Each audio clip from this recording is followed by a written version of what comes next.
name's Randy Lee. I am on the JA board, have been for about 12, 13 years. So this is a passion and a love for me. And you are the people who really come through and support and help fulfill that passion and the dream for those involved, and most importantly for the children of Tri-City. And as you know, we are here today to celebrate those who have raised $500 or more. And if you look at the program and look at all of the recipients or people who donated $500 or more, almost 30% of them donated over $1,000. That is huge. So thank you very much for all you do, for all you've done, for all you will continue to do. It is very much appreciated. When you got your name tags, you should have had a ticket that will go into a drawing for being a $500 donor.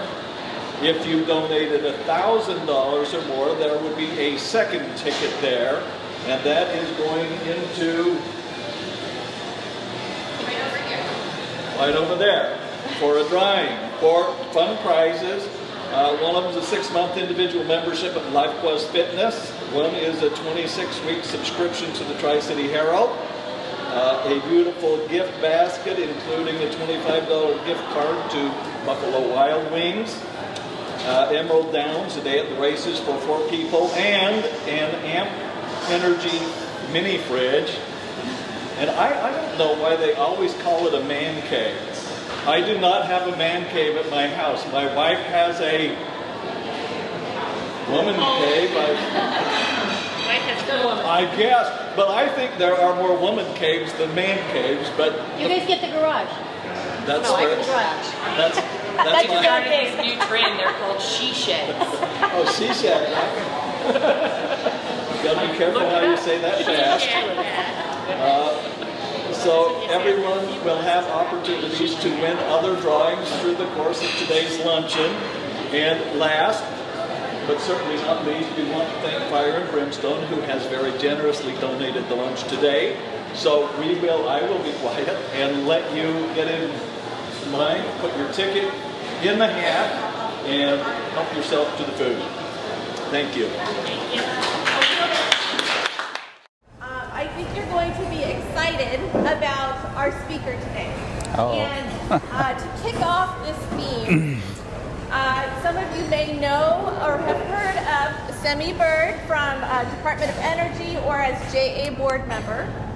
But I want to introduce, if you do not know, I'm going to get this right, Sergeant First Class Bird.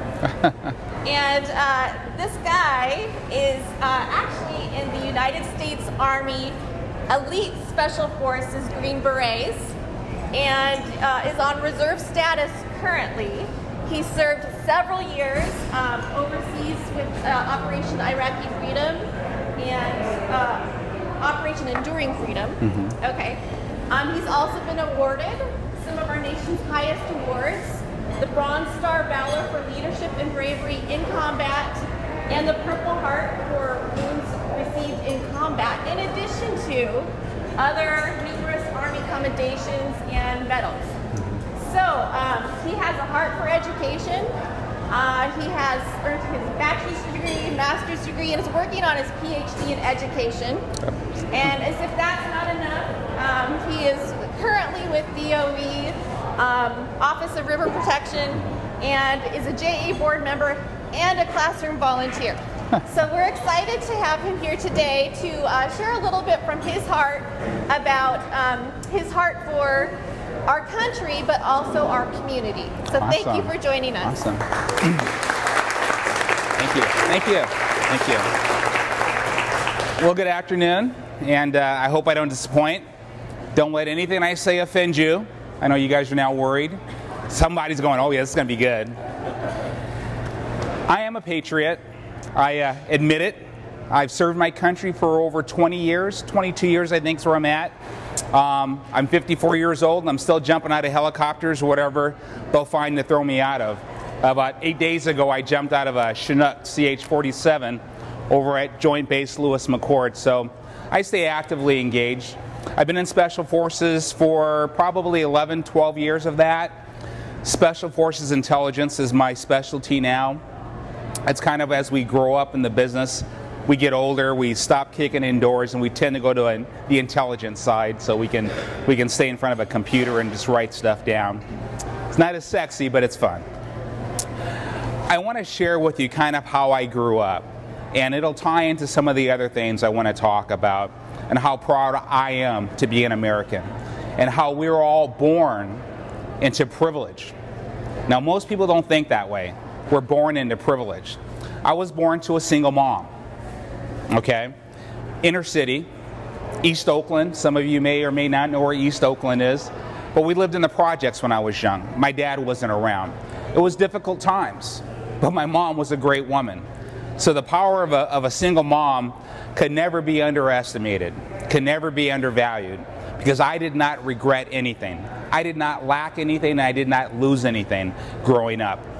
My mom sacrificed endlessly to make sure my sister and brothers had a good house, had a warm meal, and we had Christ, and we had values. Now, I don't want to throw religion at anyone, because again, in this day and age, you have to be careful of what you say, but I'm sincere and I'm transparent. So you're going to get semi, okay? Am I cool with that? All right. My mom at some point in time, and I'll tell you that point in time, realized it was time to get us out of the ghetto. And it was about when I was 5 years old. We had a little get together. We had our door open. It was hot. It was summertime. And I walked outside, 5 years old. I just kind of strolled outside, and I heard my mom, because my first name is Missy Patti. Semi is my middle name. My mom said, "Missy, get back in here." And of course, I didn't listen. That's what we do when we're young. And I looked up at an airplane. I saw it going over, and the next thing I know, lights out. So a rival gang from the third floor of the projects dropped a baseball bat down, hit me right across the face, cut my eye open. The bat was splintered. I could have been blind, but through the grace of God, I was not. I just had the scars. My mom said, "That's it. That's it. I don't care what I have to do. We're out of here." And she got us out of there. So from East Oakland, East 14th, to North Seattle, we went. And it was through the kindness of others, that my mom was able to continue to provide for us. And it was through her selfless service to her family and to her children that I had a wonderful upbringing. So as I got into my high school years, well, even before then, I was a terrible student. 2 point whatever. I know what is the lowest. That was me. And I hovered right around there. So I was consistent in my lack of applying myself. But at some point in time, I realized I was not going to get a college scholarship. And so I said, well, perhaps the service is the way to go. And so I decided at that time to join the United States Marine Corps. Why? For no other reason, they had the cool uniforms. Okay, that was it. Cool uniform. I want to do that. I didn't know what I was getting into. I saw a few movies, right? But the uniform was cool. And so I was at the airport in San Diego, and I get off the plane, and I'm chewing gum. And I walk up to this little table where the drill instructors were, and I'm chewing gum, but I'm like, "Hey, what's going on?" And the guy smiled at me, and he stood up. And the other guys around me, the recruits, walked away. And at that point in time, I realized my life was about to take a change. Oh, yeah. So needless to say, we got past boot camp, and while in boot camp, through all my fear, I realized to do exactly as I was told to do, when I was told to do it, and no matter how ridiculous I was. And somehow, I earned my dress blues and I was promoted in boot camp. And so the mama's boy from East Oakland to North Seattle earned his first stripe and was promoted. I went into Marine Special Operations shortly thereafter. I spent some time in Special Operations. Back then, we had Beirut and Grenada. I participated in one. It was a great experience, but mostly I started to go to college. And my attitude towards education changed. I went from a 2.0 to a 4.0. And then I stopped in college at that point, and I said, well, I'm going to finish this off. I didn't have enough time. We were always on ship or going to do something else. And so when I left the Marine Corps after 7 years, I said, I'm going to dedicate myself to finishing my degree. And believe it or not, I graduated summa cum laude. I got my bachelor's degree. My mom was proud. I was shocked, but I understood the return of my investment. I was in it to win it. I knew how I grew up, and I didn't want to perpetuate that. I needed to change. I also needed to take care of my mother. That was my drive. I needed to take care of my mom. I realized what she had given up for us, and out of all of us kids, 7 of us, I was the one that said, I need to do this right. So I went into business, and I'll fast forward to 2001. So we all know what happened in 9/11, right? Okay. I decided I wanted to get back in uniform. So I was a businessman. I was a successful businessman. I was blessed and I was doing well. I decided to go and join in the Army National Guard. The next thing I know, I was immediately called up, and I deployed for Operation Enduring Freedom. My past experience as a sniper, they quickly recruited me and put me in charge of a sniper team, and I went and did what we do. After my first tour, I said, you know, this whole war thing is not going to end tomorrow, so I best get with the program. And I decided to join Army Special Forces. I want to share something with you guys. How many people are under 40 years old? Raise your hand, please. A lot of you. Okay, hands down. I was 41 when I became a Green Beret. Age 41. And so, if you ever say there's something you cannot do, or you think, I'm too old, you may want to rethink that. At age 41, I was the oldest person going through Army Special Forces training. They thought I was crazy. What's the old man doing here? And I'm running right next to him. How you doing? And I had a smile the whole time. That's kind of I'm known for this smile, I guess. And so, from Army Special Forces to getting my Green Beret to my first combat deployment as a Green Beret, and my first one was to Iraq.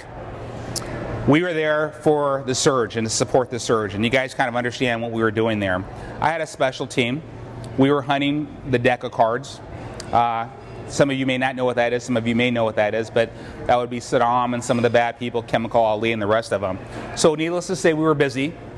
We were the vampires that would go out at night, oh dark 30, and do what we needed to do to bring these people back gently and peacefully and give them to the government for trial and you know what I'm saying.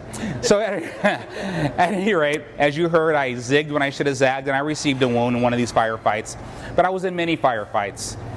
And it wasn't until my last deployment, I've done 4, my last deployment in Iraq, and not because I was wounded, but because I came back and my neighbor said, Simi, you may want to rethink your line of work. Okay, you've got a family now, you're no spry chicken anymore. At that time, I don't know, I was 40-something. I was still young, right? When I was 45, the best shape, right? So I think I was maybe 45 or something like that. I forget age. And I said, I need to change my line of work. He's absolutely right. So I decided to join the United States Department of Energy. And here's where I work. In all the adventures that I've had, and I want to get to what's most important in all of this, out of all the adventures I've had and all the blessings I've received, and all the care I've received from others, I realized that I needed to give back. This is why I do what I do with Junior Achievement. And I imagine, and I can't get in all your hearts and all your minds to know what your motivations are. Why do you give? Why do you go above and beyond and raise money for this noble cause? But I will tell you this. Out of all the places I've been, and of all the firefights I've been in, I gather intelligence in some of the worst people in the world. ISIS, I know a lot about ISIS. Boko Haram, I know a lot about Boko Haram. I know a lot about a lot of the bad people, okay? But here's one thing I do know. The biggest threat to our national security does not come from abroad. We'd like to think that it is. It's not. The biggest threat to our national security is right here in the homeland. And this is where I kind of get serious, and this is where you come in. The biggest threat to our national security is national ignorance. It's national ignorance and a lack of education. That's the biggest threat to national security. You look at places like Ferguson and places like Baltimore. What are you seeing out there? There's a lot of issues within certain communities that if they were provided, if many, now I'm not making excuses for anybody, and I will never do that. I'll only make excuses for myself, which I used to be really good at, by the way. Education was my freedom. Education is freedom for many. It does not matter whether you're born into poverty or to a single mom or not. It's a matter of getting that opportunity to pursue your education. Now let's look at Junior Achievement, what Junior Achievement does. Preparing young people for that next level in life. Okay, we have reading, writing, and arithmetic, and that's great. That's carried us a long way for many years. But let's look at what's really needed out there in the world. Preparing young people to go out in the world and step into a job, to have that situational awareness of how the global economy works. National trade, global trade, our economy's changing. We're in a global market now, okay? You could be a Fortune 500 company probably in the basement of your own house. People don't realize that. Things are changing. This is what you guys are helping to facilitate by investing in these young people. I never really understood why people do what they do. I've never considered myself a generous person. I'm just being very honest with you. I'm a warrior. I always have been. I'm a mama's boy and a warrior. But I never thought of myself as a generous person, someone that would just give of myself. I'm growing into that, and I like what that looks like. I like what that looks like. So I don't know what motivates you to do what you do to raise money to help children. But I will tell you this, return on investment, the greatest investment you can make in your lifetime is in the children of our country, the children of our nation. If we can educate and find paths to educate all of our children, regardless of where they are, whatever communities they're in, regardless of how disadvantaged they are, if we can reach in there and take care of those children and provide them a path to education, that is the success of our nation. This is non-discriminatory. This isn't black or white or any other color or any other race or any other nationality. Education is blind to that. Education is for all of us. We just have to provide that avenue. So I'd like to say and leave you with a thought. Many people like myself are here because of people like you. I don't want to get emotional. But sincerely, everything I am today is because of people who reach into their hearts and give. You see a lot of medals. I've been in a lot of combat.